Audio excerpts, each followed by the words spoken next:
मध्य प्रदेश के इंदौर में इस वक्त मेरी मौजूदगी है और इंदौर का नाम आते ही सबसे पहले ज़हन में अगर किसी का ख्याल आता है, नाम आता है, तो वो है अहिल्याबाई होलकर। 1767 में अपने पति की मृत्यु के बाद उन्होंने होलकर रियासत की कमान संभाली। 28 सालों तक यहां पर शासन किया। अहिल्याबाई शिव की परम भक्त थीं।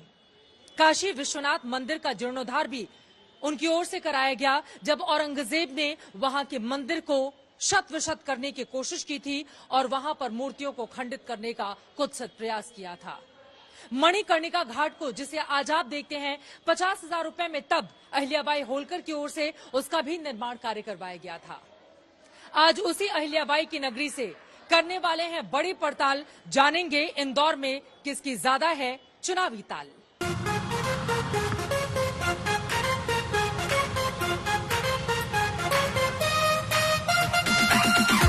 मध्य प्रदेश के चुनाव में जो बदल सकता है सियासत का दौर, उसे कहते हैं इंदौर।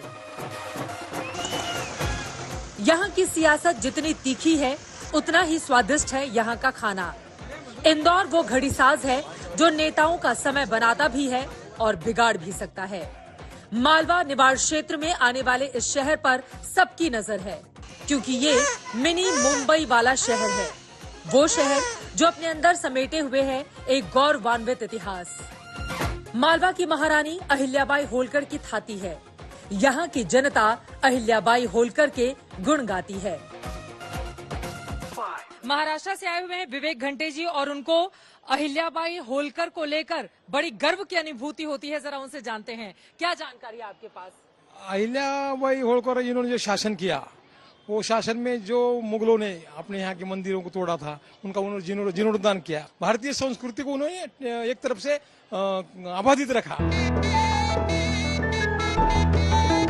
दूर दूर से अहिल्याबाई होलकर के इस रजवाड़े पैलेस को देखने के लिए सैलानी आते हैं और पूरे देश में तीर्थ स्थानों, मंदिरों, घाटों, कुओं और बावड़ियों का निर्माण कराने वाली अहिल्याबाई होलकर की कहानी सुनकर अंतर्मन से भीगते हुए चले जाते हैं।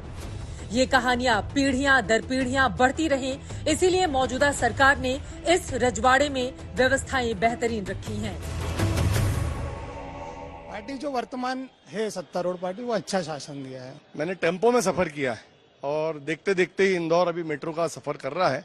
लगातार चमचमाती सड़कें, लगातार बड़े बड़े भवनों का निर्माण, निरंतर जन सुविधाओं का जो निर्माण भारतीय जनता पार्टी शासन द्वारा किया जा रहा है।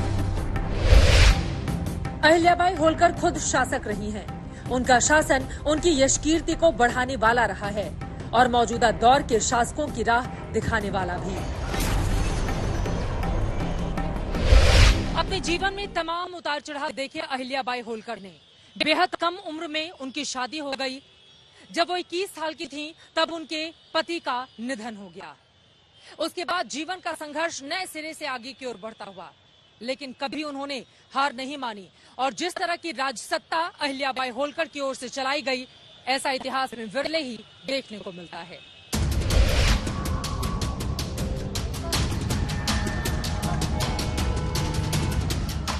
अपने दामन में इंदौर ने समृद्ध इतिहास तो समेटा हुआ ही है, मगर वर्तमान का राजनीतिक दृश्य यहाँ कैसा दिखता है, जनता के मन में कौन बसता है, इसकी पड़ताल के लिए इंदौर की गलियों की खाक छानी हमारी जॉय ई बाइक रिपोर्टर की टीम ने। हम निकल पड़े लोगों के मन की बात जानने कि इंदौर किसे चुन रहा है, किसे सुन रहा है। सारे अच्छे काम हो, लाडली बहना योजना हो या गरीबों की मदद हो, बेसहारा को सहारा बनी सरकार। जिनके पास घर नहीं तो उनको घर दिया सरकार ने। जो काम करेगी अच्छी सरकार अपने लिए, वो है समय पे। कौन सी अच्छी सरकार काम करती है आपके लिए? अभी तो बीजेपी कर रही है। जब हम बाजार में घुसे तो हमने यहाँ एक अलग तस्वीर देखी। अपनी स्वच्छता पर इतराने वाला इंदौर, जिसकी खूबसूरती से बाकी शहरों को रश्क होता है, उस इंदौर में बाजार में ट्रैफिक की हालत बेहद बुरी दिखी। आर्थिक तौर पर भले ही इंदौर अपनी बड़ी पहचान को लिए आगे बढ़ रहा हो, लेकिन जब आप इसके मुख्य मार्केट में आएंगे तो पाएंगे ट्रैफिक से पूरा का पूरा ये जो बाजार है वो पटा पड़ा हुआ है। गाड़ियां रेंग रेंग कर धीरे धीरे आगे बढ़ रही हैं, चाहे वो 4 व्हीलर हो, 2 व्हीलर हो, और यकीनन यहाँ के लोगों में ट्रैफिक का जो सेंस होना चाहिए उसकी भी कमी अभी दिखाई दे रही है। पूरी तरह से अगर आप देखेंगे तो गाड़ियां एक दूसरे के आमने सामने हैं और घंटों तक किसी तरह से जाम की स्थिति का सामना लोगों को करना पड़ रहा है। ये ट्रैफिक इसलिए था क्योंकि फुटपाथ पर रेहड़ी लगाने वाले दुकानदारों के खिलाफ स्थानीय दुकानदारों ने मोर्चा खोल रखा था। उनकी मांगे क्या हैं, सुनिए। नगर निगम को लाइसेंस शुल्क दे रहे हैं, संपत्ति कर दे रहे हैं, लेकिन हमारी कोई सुनवाई नहीं हो रही है। आपके सामने 5-5 पट्टी दुकानों की लग गई है। हमारी दुकान पे ग्राहकों को आने के लिए जगह नहीं मिल रही है।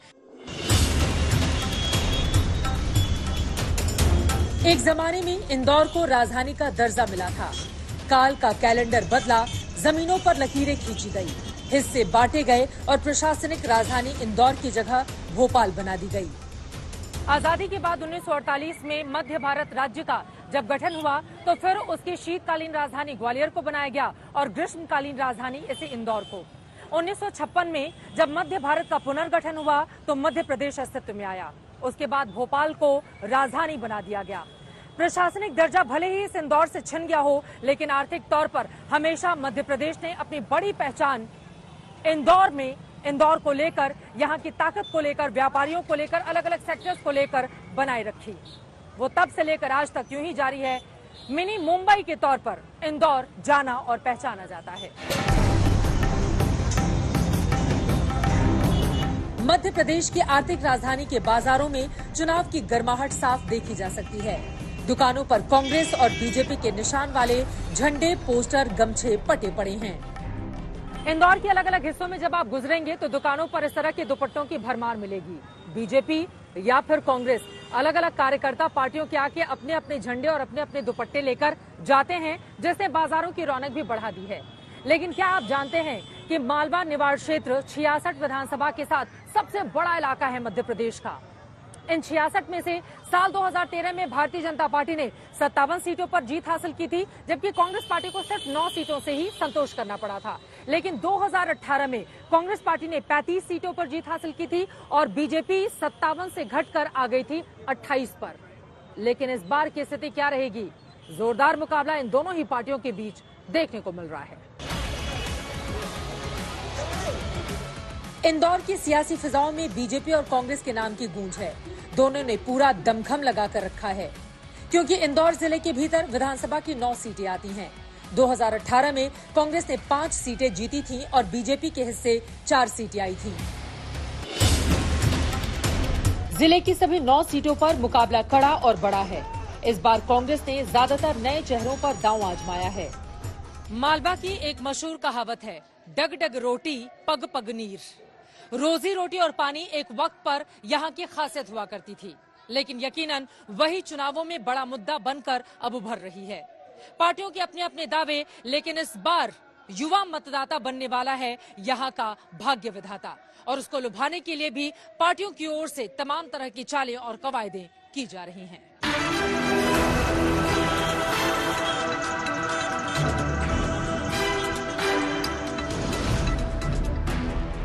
इंदौर को देश के सबसे साफ शहर का दर्जा मिला हुआ है, क्योंकि शहर में रिड्यूस, रीयूज और रिसाइकल का सिस्टम बना हुआ है। इंदौर में कचरे से खाद बनाई जा रही है, गैस बनती है, जिससे शहर की बस सेवा संचालित होती है। कचरे से बिजली भी बनाई जा रही है। इंदौर में 35,000 से ज्यादा घरों में होम कंपोस्टिंग यूनिट लगी है।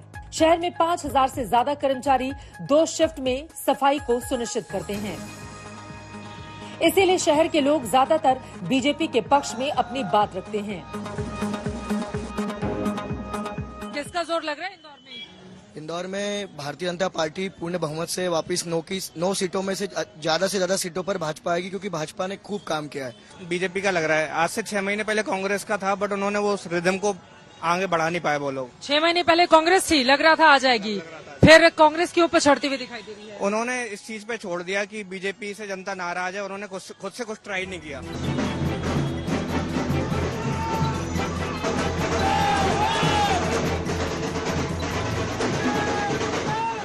मतदाता किसके हिस्से जीत का साज सजाएगा वो तो समय बताएगा, मगर मध्य प्रदेश के बाकी शहरों की तरह ही इंदौर में भी धर्म की राजनीति चुनावी रास्ते पर है। बात अगर धार्मिक नजरिए से की जाए तो इंदौर में हिंदू आबादी 80.18% है, मुस्लिमों की जनसंख्या 14.09% है, ईसाई आबादी 1% से कम है, सिख आबादी 1.09% है। हिंदू आबादी ज्यादा है, लिहाजा हिंदुत्व का मुद्दा भी यहाँ पर गूंज रहा है। पितृ पर्वत पर बनी हनुमान जी के इस अष्ट धातु की मूर्ति को देखिए। 125 टन की इस मूर्ति को देखने के लिए दूर दूर से लोग यहाँ पर चले आते हैं।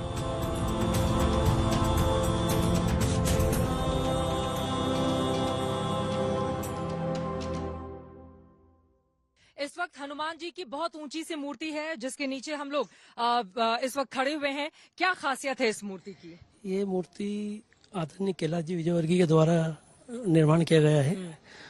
125 टन की मूर्ति है ये सब मिला के, और ये इसे पितृ पर्वत का नाम दिया जाता है। फ्रांस और बैंकॉक से इसका वो पेंट बुलाया था। ये गोल्ड पेंट है।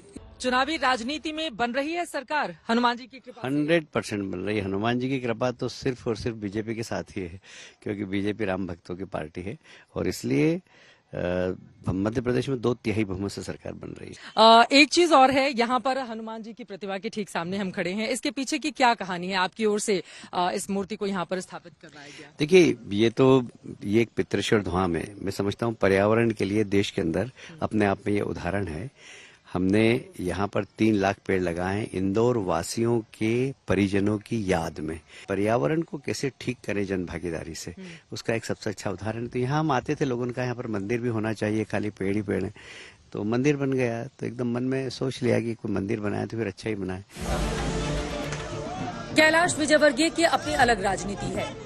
पश्चिम बंगाल में बीजेपी को विधानसभा में मजबूत करने की जिम्मेदारी इनके कंधों पर दी गई थी, लेकिन बहुत कम लोग जानते हैं कि एक संकल्प के कारण इन्होंने 16 सालों तक अन्न का दाना तक नहीं खाया था। इस पर जब मैंने सवाल किया तो जवाब सुनिए।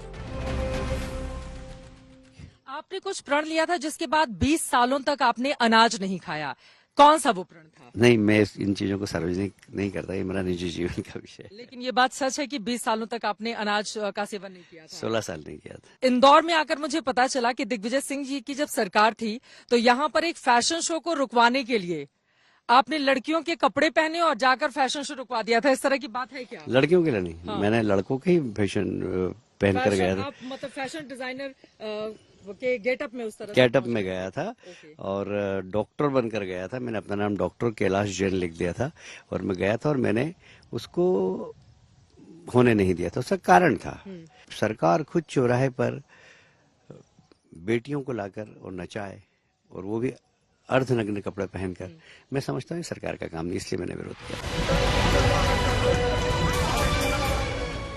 कैलाश विजयवर्गीय अपने 40 साल लंबे सियासी करियर में अब तक कोई चुनाव नहीं हारे हैं। वो इंदौर जिले के अलग अलग सीटों से 1990 से 2013 के बीच लगातार 6 बार विधानसभा चुनाव जीत चुके हैं। कैलाश विजयवर्गीय इंदौर 1 सीट से बीजेपी के उम्मीदवार हैं और उनके सामने पिछली बार इसी सीट पर जीत दर्ज करने वाले कांग्रेस के प्रत्याशी संजय शुक्ला हैं। संजय शुक्ला नारा देते हैं कि नेता नहीं बेटा चुनिए।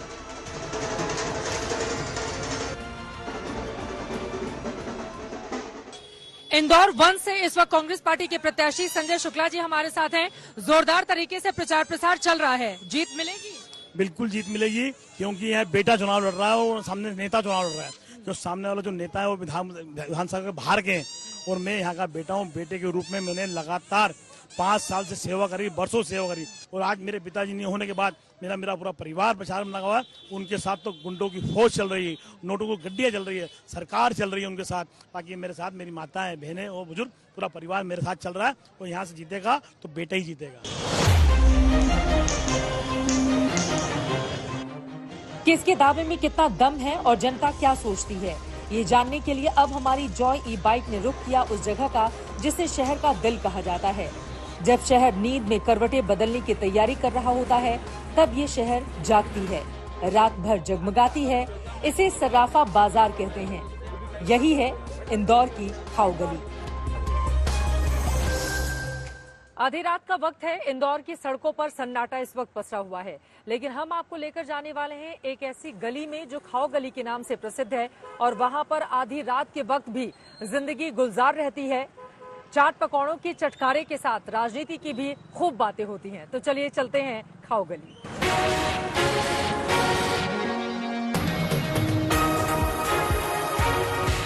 खाओ गली में आए तो तरह तरह के आइटम खाने का मन कर ही जाता है। यहाँ पर न सिर्फ लजीज खाना है बल्कि ये नेमा कुल्फी वाले भी बेहद लोकप्रिय हैं। देखिए, शरीर पर सोना ही सोना है। 4, 5, 6 इंदौर में खाओ गली में आ चुके हैं और इस वक्त हमारे साथ नेमा कुल्फी वाले गोल्डमैन मौजूद हैं। करोड़ों की आप ज्वेलरी पहनते हैं सोने की, तो फिर कुल्फी क्यों बेचते हैं? आम जनता के मन में ये सब अब ये करोड़ों की है या ऐसी है वो तो बाबा महाकाल जाने।